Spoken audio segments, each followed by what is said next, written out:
কৃষ্ণ কৃষ্ণ হরে হরে, গীতা পাঠ ঘরে ঘরে।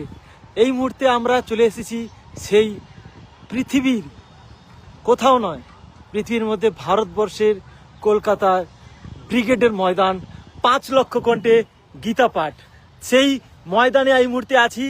দেখতেই পাচ্ছ পুরো সাজো সাজো রব, চারিদিকে সাজানো হচ্ছে, ব্যারিকেড, চেয়ার, সব কিছু প্রস্তুতি পর্ব চলছে। সেই মুহূর্তে আমরা এসে গেছি এখন ব্রিগেডের ময়দানে। আর দেখতেই পাচ্ছ কিভাবে সাজানো হয়েছে, দেখো, সমস্ত মানুষের জন্য যারা এই 5 লক্ষ কণ্ঠে গীতা পাঠে অংশগ্রহণ করবে। যেসব মানুষগুলো এই জায়গায় এসে পৌঁছবে তাদের জন্য কিভাবে সুন্দরভাবে সাজানো হচ্ছে সেই ব্রিগেডের ময়দান। দেখো, এখনো যারা যারা এই অনুষ্ঠানে অংশগ্রহণ করতে ইচ্ছুক কিন্তু পারছো না, চলে আসো, সেই অনুষ্ঠানে অংশগ্রহণ করো। এই গীতা পাঠ আমাদের সনাতনী হিন্দু ধর্মের সেই বাণী, যা স্বয়ং শ্রীকৃষ্ণ বলে গেছেন, সেই মুখ নিঃসৃত বাণী আমরা এখানে পাঠ করা হবে। কতজন পাঠ করবে? 5 লক্ষ, যা পৃথিবীতে প্রথম, পৃথিবীতে যা এই প্রথমবার, কোথাও হয়নি। যা হবে আমাদের কলকাতার ব্রিগেডের ময়দান, তাই না? খুবই গর্বের বিষয়। তো এই আনন্দ, এই মনের যে একটা আবেগ, সেই আবেগটাকে আর ধরে রাখতে পারছি না, তাই সবার সঙ্গে শেয়ার করতে চলে এলাম। তো এখনো সবাইকে বলবো, আসো, এই অনুষ্ঠানে অংশগ্রহণ করো। অন্য কিছু না, এ আমার ধর্মের প্রতীক, এ আমার ধর্মের কাজ। তার জন্য এই অনুষ্ঠানে সবাইকে আসা উচিত। যারা যারা সনাতনী হিন্দু ধর্মের মানুষ, সবাইকে এই অনুষ্ঠানে আসার, কি বলবো, উচিত, আমার মনে হয় উচিত। তো কি হবে আমাদের এখানে হবে শ্রীকৃষ্ণের মুখ নিঃসৃত বাণী, আর কিছু না। এখানে হবে শ্রীকৃষ্ণের মুখ নিঃসৃত বাণী। সেখানে কারা কারা আসছে সত্যি, মানে আমরা ভাগ্য যে এমন একটা দিনে আমরা এই ব্রিগেডের মাঠে অংশগ্রহণ করতে পারছি। সেখানে আসছে কে জানো তো? বাবা রামদেব, ঠিক আছে না? আচ্ছা, এছাড়াও আসছে আমাদের সেই ভাগেশ্বর ধামের ধীরেন্দ্র কিশোর শাস্ত্রী, হ্যাঁ, যাকে দেখার জন্য সারা পৃথিবীর মানুষ এখন আবেগ হয়ে থাকে। একটা মানুষ, যে মানুষ পুরো সনাতনীকে এক করার জন্য, কি বলবো, নিজের রক্তকে, নিজের জীবনকে বাজি রেখে দিয়েছে, সেই আমাদের ধীরেন্দ্র কিশোর শাস্ত্রী। এখন ওনার ফটো দেখছি, কালকে লাইভে দেখবো সেই মানুষটা।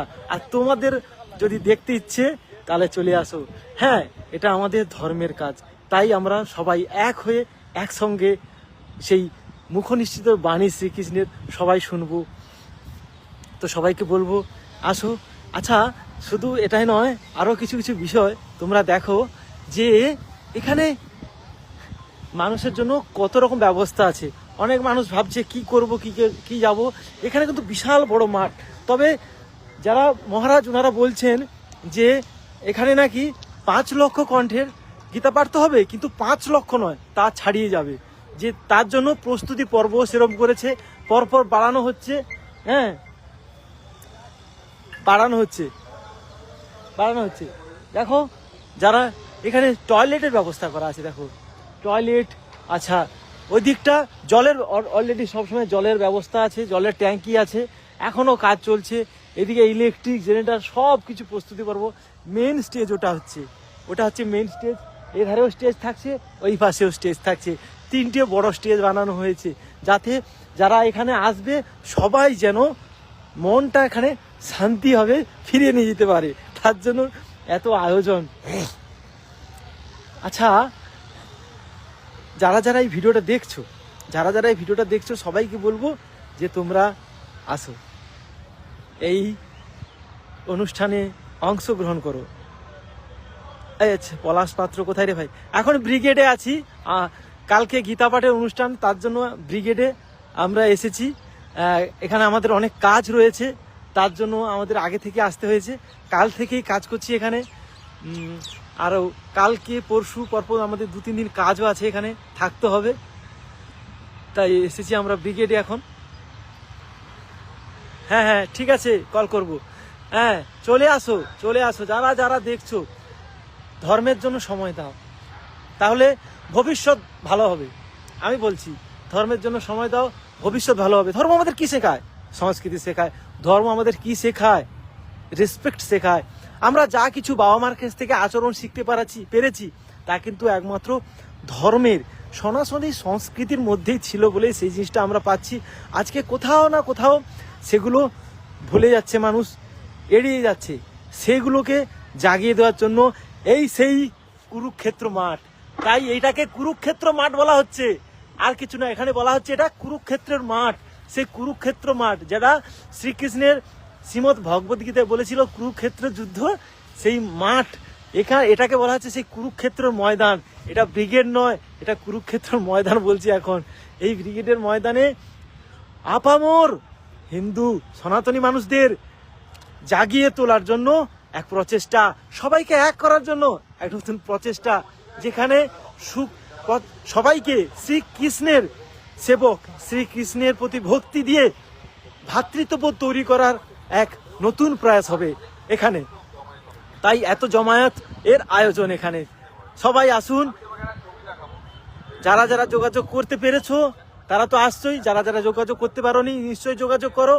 আমাদের সঙ্গে আসার সুযোগ অনেক কিছুই রয়েছে, তোমরা চেষ্টা করো, আসতে পারবে। কিছু না, একটু সময় নষ্ট হবে, কিন্তু নয়, ধর্মের জন্য সময় নষ্ট হয় না। এটাকে বলা হয় আরো তুমি তোমার ভবিষ্যৎটাকে ঠিক করার জন্য এটা করছো। তো সবাই আসো।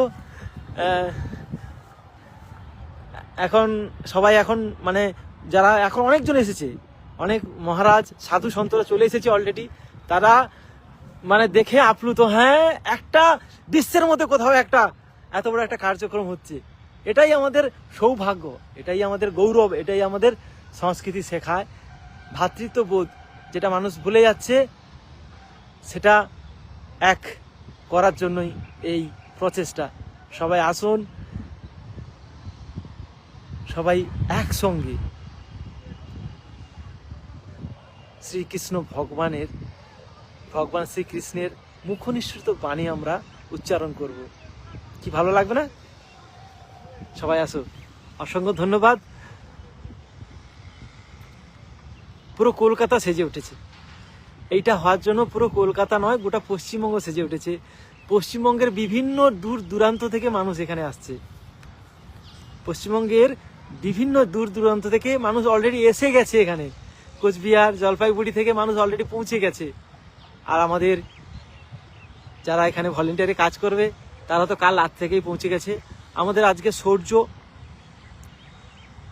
কার্যক্রম ছিল, তা সকালে হয়েছে আমাদের, এখন আমাদের এখানে কার্যক্রম চলছে। অসংখ্য ধন্যবাদ। সবাই আসুন এবং সবাইকে আসার জন্য অনুরোধ করুন। আর আমিও ভালোবেসে সবাইকে অনুরোধ করছি। এটা তোমাদের কাজ, আমাদের কাজ, সবার কাজ, সমস্ত হিন্দুদের কাজ। জয় জয় শ্রীরাম।